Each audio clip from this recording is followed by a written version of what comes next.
Saudara, dan pagi hari ini kita akan simak cerita dari diaspora Indonesia di Serbia untuk mengetahui suasana Ramadan di sana. Sudah ada diaspora Indonesia di Serbia, Neti Kurniati. Selamat dini hari waktu Indonesia, Mbak Neti. Selamat malam waktu Serbia, Mas Brian. Tepatnya kalau malam, saat ini di sana jam berapa malamnya? Sekarang sudah pukul 20.40, Mas Brian. Oke, Jadi 20.40. kita bedanya 6 jam. Iya. Oke, baik. Nih, Mbak Neti, saya pengen tahu deh, untuk Ramadan kali ini, seperti apa sih sebenarnya suasana Ramadan di Serbia saat ini? Kalau di Serbia sendiri karena di sini tuh mayoritas ortodoks, jadi suasana untuk puasa itu sama seperti hari-hari biasa, kecuali kayak kita kalau ke masjid gitu loh. Jadi baru terasa suasananya. Kalau sekarang sih sehari-hari ya seperti hari-hari biasa aja, Mas Brian. Baik, Mbak Neti, kalau untuk populasi umat Muslim ataupun juga masyarakat Indonesia yang ada di sana seperti apa di Serbia? Kalau dari populasi di sini tuh nggak banyak ya. Jadi menurut catatan sih kayaknya sekitar hanya 4% dari 7 juta penduduk. Jadi Muslim di sini tuh hanya sekitar 200.000 orang, Mas.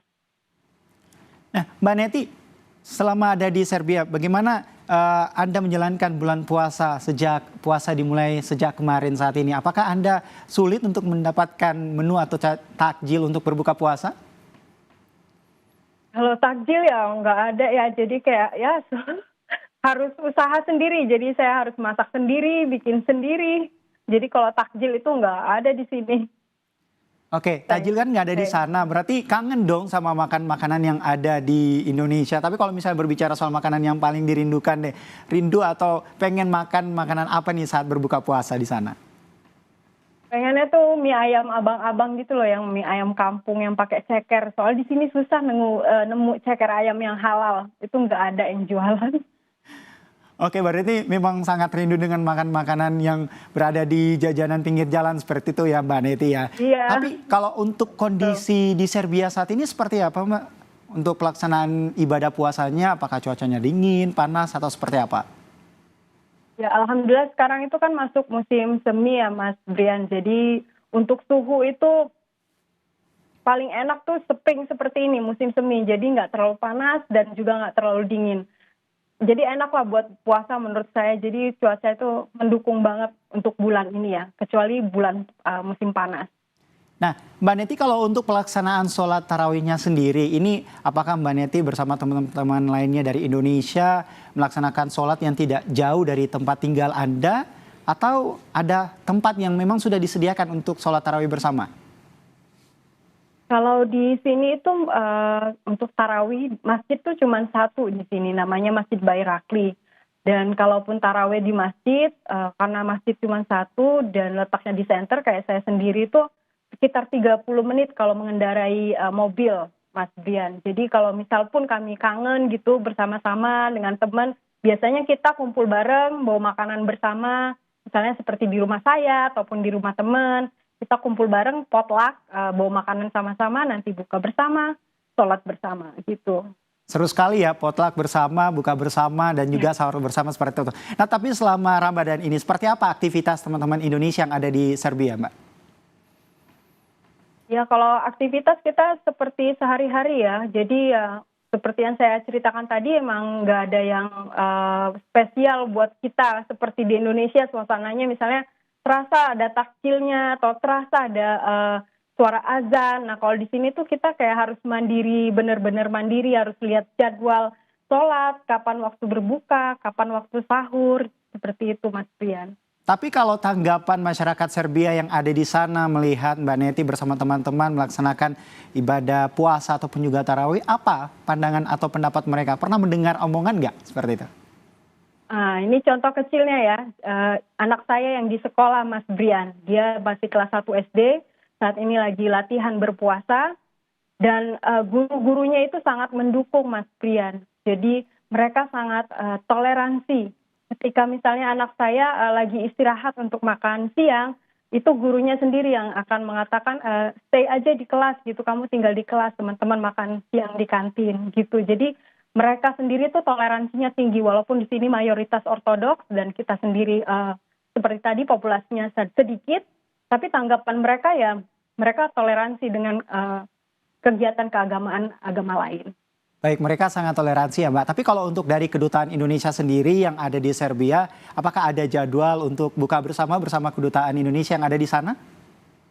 Ya, pastinya ada. Seperti tahun lalu itu juga kita mengadakan, dan biasanya di weekend ya, karena di sini kan tersebar WNI kita nggak hanya di kota Beograd, tapi berada di luar kota. Jadi biasanya biar semua bisa kumpul, diadakannya di waktu weekend atau misalnya Jumat. Jadi semua orang bisa berkumpul. Ya, Mbak Neti, ini kan tentu balik lagi kita masih puasa kedua, ya kan? Nah, kalau untuk mendapatkan bahan-bahan pokok untuk membuat makanan menu berbuka puasa di sana sulit nggak? Kalau untuk yang berbumbu-bumbu Indonesia itu tentu sulit sekali ya. Jadi kita istilahnya udah banyak modifikasi. Kalau misalnya mau bikin makanan-makanan Indonesia itu kita benar-benar harus pinter cari-cari trik-trik khusus. Karena kalau untuk makanan Indonesia sulit. Tapi kalau misalnya ya bahan pangan seperti yang sehari-hari ya mudah. Seperti sayur aja di sini tuh kalau ke pasar tuh cuma ada wortel, kubis, itu adalah sayur tahunan. Jadi kalau mau cari kangkung itu sulit sekali, nggak ada. Kecuali di musim panas dan itu hanya ada di Chinese market gitu. Ya, Mbak Neti sepertinya dari yang Anda sampaikan sangat merindukan makanan-makanan Indonesia ya. Seperti bahkan sayur kangkung pun tadi sempat disebutkan sama Mbak Neti seperti itu. Iya, Nah tapi kalau misalnya untuk menu berbuka deh. Menu berbuka makan apa aja sih Mbak? Terus kalau misalnya sahur menunya tuh apa aja gitu selama 2 hari berpuasa ini? Oh iya, karena kebetulan anak-anak saya tuh suka banget tempe Mas Brian. Jadi kita bikinnya biasanya aku udah stok untuk tempe orek biar gampang. Jadi kalaupun terlambat bangun sahur biasanya udah siap kan tempe oreknya, terus tinggal ya bikin dadar telur kan cukup untuk bersahur gitu. Baik, Mbak Neti, kalau di Serbia sendiri untuk mendapatkan masjid-masjid bagi umat muslim yang ada di sana, sulit nggak sih Mbak untuk menjangkau seperti itu masjid-masjid yang ada di Serbia?